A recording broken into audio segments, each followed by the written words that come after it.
बिस्मिल्लाहिर्रहमानिर्रहीम। दोस्तों, मेरी आज की वीडियो G1 लहसुन में मल्चिंग के फ़ायदे के बारे में है। दोस्तों, दो तरह की मल्चिंग इस्तेमाल होती है। पहले नंबर पर इनऑर्गेनिक मल्चिंग, जिसमें शॉपर इस्तेमाल होता है जो काले रंग का होता है, वो भी जड़ी बूटी को कंट्रोल करता है। और सेकेंडली ऑर्गेनिक मल्चिंग, जिसमें हम पराली का इस्तेमाल करते हैं। दोस्तों, चूँकि G1 में ज़्यादा मल्चिंग पराली की इस्तेमाल होती है, तो आज हम पराली पर ही बात करेंगे, पराली की मल्चिंग के बारे में। दोस्तों, मल्चिंग जो पराली है, इसकी भी दो किस्में हैं।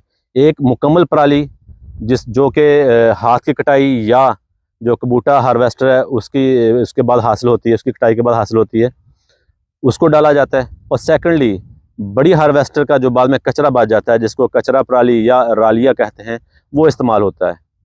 तो अब आते हैं इसके फ़ायदे के बारे में। दोस्तों, सबसे बड़ा जो फ़ायदा मल्चिंग का वो ये है कि जड़ी बूटी का कंट्रोल रहता है इसमें, क्योंकि इसमें हम कोई केमिकल इस्तेमाल नहीं कर सकते उगने के बाद, तो इसलिए ये मल्चिंग इस्तेमाल की जाती है पराली की। सबसे बड़ा फ़ायदा इसका जड़ी बूटी का कंट्रोल है। सेकेंडली मॉइस्चर कंजर्वेशन है कि नमी ज़्यादा देर तक बरकरार रहती है जहाँ पर पराली की मल्चिंग इस्तेमाल होती है, क्योंकि ज़मीन को डायरेक्ट रोशनी नहीं पड़ती, टेम्परेचर उसका डाउन रहता है, जिसकी वजह से ज़्यादा देर तक नमी ज़मीन में बरकरार रहती है। और जल्दी पानी नहीं लगाना पड़ता। जब जल्दी पानी नहीं लगाना पड़ता, चूँकि हमारे पास फरो या फ्लड इरिगेशन सिस्टम है, तो जब पानी कम लगता है, ज़्यादा देर तक नमी बरकरार रहती है, तो ज़मीन नरम और भुरभुरी रहती है। और नरम ज़मीन में जो G1 लहसुन है, ये अपनी ग्रोथ अच्छी करता है, ये साइज़ अच्छा गेन करता है। और थर्ड और लास्ट जो इसका मेन बेनिफिट वो ये है कि ज़मीन में माइक्रोबियल एक्टिविटी ये बहुत बढ़ जाती है।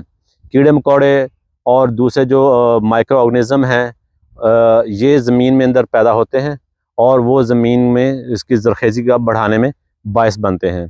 तो ये इसके मेन फ़वाइद हैं मल्चिंग के। और इसका आखिरी जो फ़ायदा है वो ये है कि ज़मीन का जो दर्जा हरारत है वो इतना बढ़ने नहीं देती, चूँकि शेल्टर रहता है, नमी रहती है और साया रहता है, जिसकी वजह से ज़मीन का जो टेम्परेचर है वो नॉर्मल रहता है।